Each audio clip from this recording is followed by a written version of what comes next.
Hello, good morning. It is the last week at the studio. Oh, are you okay? Hold on. Okay, we are back. That was quite the bonk. Okay, y'all. So we're in the last week of the studio. I do super festive looks in order to be free. Like, I feel very creative when I do my makeup festive, and I think that, you know, in the past when I've dyed my hair fun colors or even did the braids, it allows others to be free, right? It allows them to see me, that's the wrong color, see me, no, that's the right color, in my fullness. No, we don't need it. Anyway, that's probably going to end up being an Instagram post with today's look and yesterday's look. But what I did want to come on here and talk about, I was almost not going to do one today because I was like, I don't really know that I have a lot to talk about, y'all, but I'm still kind of figuring it out. I have for a while, that's another day. We're not going to talk about that.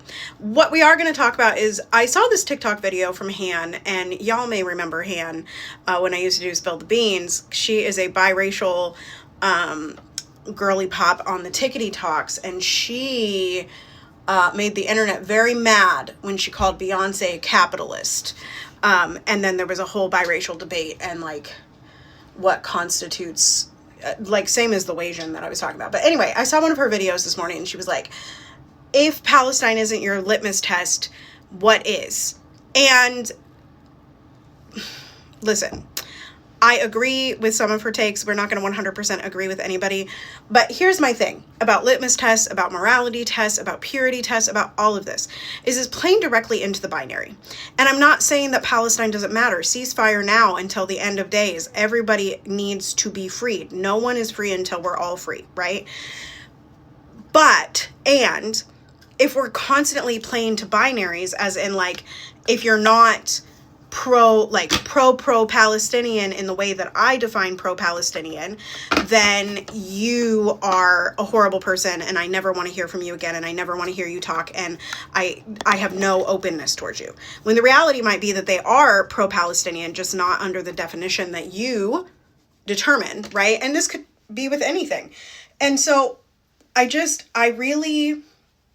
and I've struggled with these litmus tests for a while. Like, I do think that we're using litmus tests about the boycotting and other things that it's just not helpful, y'all.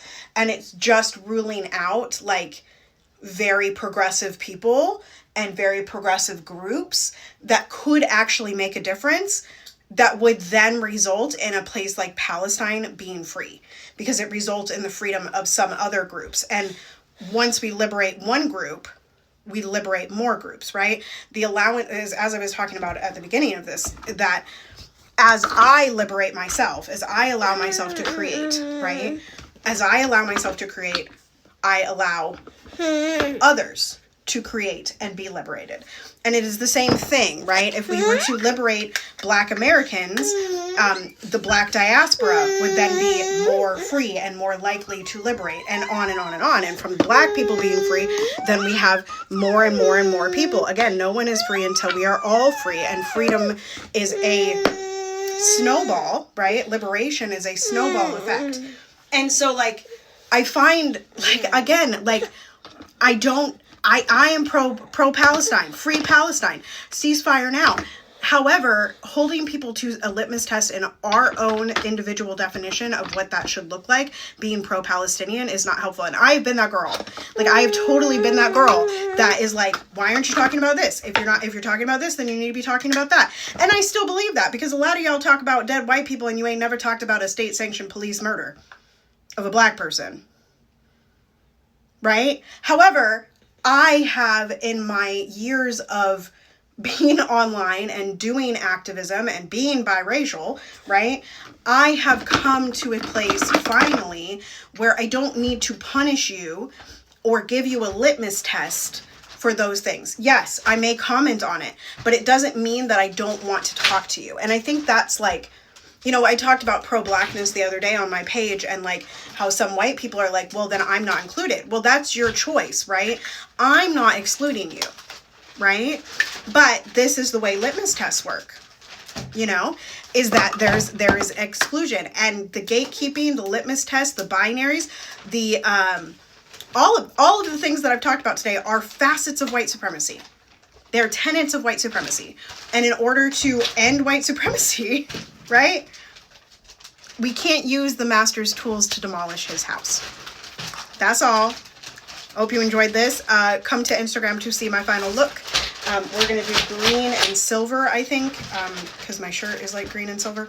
Because yesterday I did red and green. So I will see you all around. And hopefully you check out the rest of the apps and hang out for winterludes. See y'all later. Bye.